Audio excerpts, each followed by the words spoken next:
Hold up ito, wag ka nang pumalag. Ako? Oo, dalawa lang naman tayo dito eh, bobo. Mamili ka, pera o buhay mo. Wala bang ibang choices yan? Ano to, exam, multiple choices? Ay, sa din. Yung buhay ko, binigay ko na sa asawa ko. Yung pera ko, kinuha na rin niya. Hold upper ka ba o nang-aasar? Ano ka nun?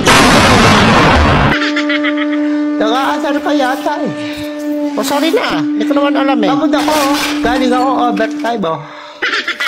Pag sahod ko, wala ako nakukuha. Tapos, wala ganun, kahit pamasahe. Ha? Pag mag-hold up ka, huwag ka na bang asar? Grabe naman affected mo. Saka ako hold up mo, yung walang asawa, walang pamilya. Ganun. Ano yun, tatanungin ko muna kung may asawa, wala.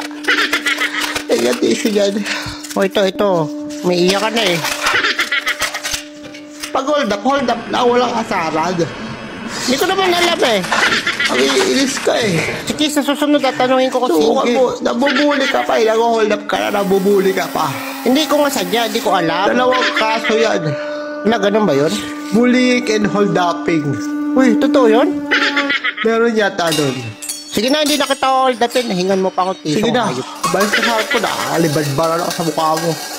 Ito na, paalis na. Hindi ko naman alam na under ang hayop ka eh.